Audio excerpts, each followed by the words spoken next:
Yo, Kip, it's Guy here. Hey, we are inside Barney Miller's showroom here in Lexington, Kentucky. If you missed my last few videos, I actually did an entire showroom tour of some really cool home theater equipment, some Control 4, some Crestron. We got Macintosh, we got clips, we got everything in here. So if you haven't seen that video, you need to go watch it. There's some cool stuff.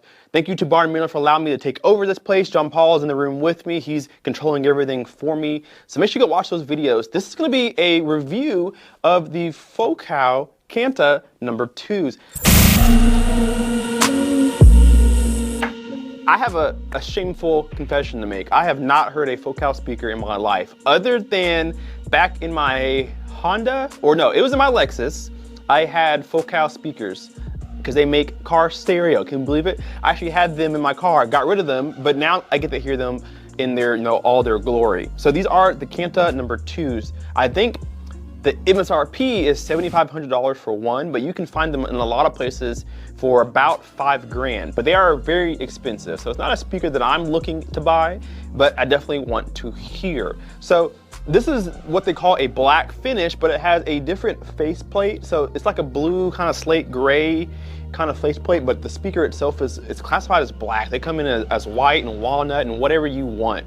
So a very beautiful speaker. And they're known for their beryllium tweeter. That's what I'm excited to hear because I haven't heard it yet. And then of course we all know their drivers. I love the way that they look. It looks as good as it's going to sound for sure. And then of course we all know they're known for their curvature as well, and that helps with time alignment, making sure that the sound reaches your ear at the same time. All drivers do. So these things take up to like 200 watts or something like that. And I think these are 6.5-inch drivers with a 1-inch tweeter there. And then the port is on the front. You guys can see the grills on this side here, so you can keep it a little more, less exposed. If you like them naked, which most people will, they look like that. I think either or is a good choice, but that's how I would have my speaker right there. So it's a really nice looking speaker.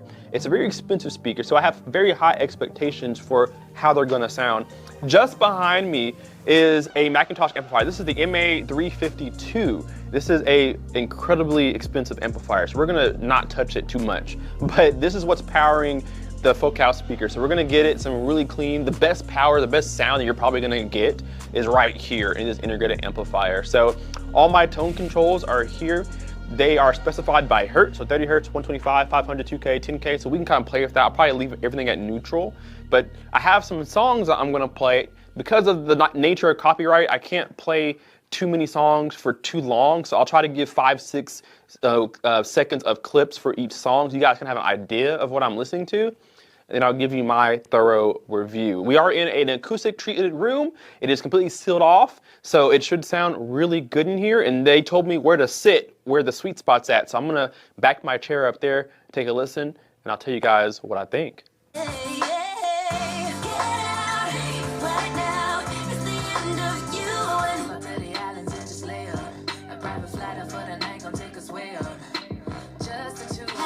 So I fall to my knees and I say that I'm grateful when every morning starts. So I don't get out. Don't put the bands on me. When my love is free.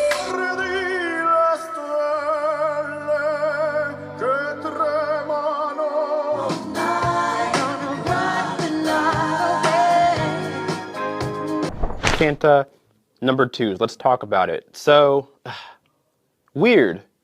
I love this beryllium tweeter. I already knew coming into this that this is really what they're known for, is that tweeter. It is the smoothest, silkiest, least fatiguing tweeter that I've ever heard. I think other companies should steal from them, at least their inspiration, because this thing sounds incredible. It doesn't have any sort of like big wave guide. It's not, overly done or anything like that. It's not a ribbon tweeter or anything like that. But the upper range that it produces is so blissful that it makes listening to almost anything just a pleasure. You know what I'm saying? The curvature of this does help with that, keeping everything aligned. It all sounds together. There's no separation of sound between each of these drivers because of how well they're time aligned. I'll take the grills off of this one since we're sitting in front of them. They sound really good. They call it the F sandwich technology here, handmade in France, if you didn't know where Focal is made from. So I love the upper register that these speakers give you. It is by far one of the nicest sounding upper registers that you can get in a speaker, I would have to say.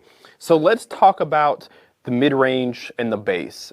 When I was listening to these speakers, I listened to maybe 15 different songs at different volumes, and I even played with the tone controls. At first, everything was set to neutral or 0, untouched, and then I turned the bass up to max, I turned the treble up to max, then I turned it down a little bit, then I messed with the mid-range a little bit.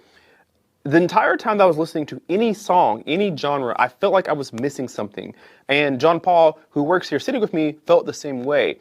I don't know what it is, but at least how it's set up from this demo, I wouldn't buy these speakers over a lot of other speakers. Again, these are very expensive, and I've heard some speakers that are less expensive than this. I have speakers at home that are less expensive than this, and I wouldn't replace my speakers for what these give me. I have KEF R11 Metas at home. These speakers I don't like more than my KEFs at all. I just missed something, and I still can't tell you exactly what it is, but it's something about the bass and mid-range. There's a very bad lack of it, and I know that they're just floor standing speakers, but they're rated down to 30 hertz, and I got nothing out of it. And I don't know, it could be me, it could be how they have the Macintosh amp set up. I don't know if there's a crossover in play or not. It's showing that it's full range, I don't know. But I walked around the room, I sat closer, I sat further away, and I could never get fully satisfied. Again, the overall sound sounds really good, but if you're buying these for only music, which I feel like this is more so what it's tailored to, I just didn't like them enough to say, yeah, write me up. Let's go to the checkout. Let's get these in my home. I did not like them enough for that. They don't sound bad. I mean, it's Focal. They have a lot of technology in here. There are, there's tons of money in this speaker, and it costs you tons of money to have the speaker. So they're never going to sound bad. I don't want you to think that they sound bad, but there's just a hole in the sound that I was missing, and I couldn't figure out with tone controls or anything how to get back. There are some more positives with this speaker though. They get crazy loud. They sound incredibly clean. It does help that they're powered with a Macintosh amp that's giving it good juice. They handle tons of power. They are really efficient, so it didn't take much volume to get loud. And we're in a pretty decently treated room, and these speakers definitely appreciate that. But there's just a little bit of a hole in my mid bass to low bass region that I'm missing that other speakers have given me. Maybe this is truly a neutral speaker. Maybe this speaker is a really flat speaker as far as, you know, its characteristics go, and I'm not used to it. Maybe this is the world's best sounding speaker and I'm just not used to it. I'm not sure. Maybe it's just not my taste, but for me, it didn't have enough life to it. I didn't get a huge wall of sound. Yes, I did get a really pretty stereo image sitting in the middle. Even off axis, I still got a really pretty sound, and I could still hear that stereo image. It still had a phantom center to it. But it just never woke me up. It never made me say, yeah, I gotta hear this song. Let me try this song. Oh, I know this song is gonna sound good. I never got that sensation from the Focal Kanta #2s. And maybe it's just the setup, maybe it's me not knowing how to use the setup, or maybe it is the speaker itself. So what I want you guys to do down below in the comment section is let me know, have you heard these speakers before? Do you own these speakers? Have you owned these speakers? What did you think? What did you do to liven them up? Because for me, I just couldn't get them to wake up. And I think that's truly why I didn't, jump over backwards for these speakers. It just didn't wake up. So let me know what you guys think down below in the comment section. Hit the like button. Huge thanks to Barney Miller for allowing me to come in here and take over the place. I got a few more reviews to do, so make sure you stay tuned. Go back and watch the whole showroom tour, and we'll see you guys in the next video. KPS Guy out. Peace.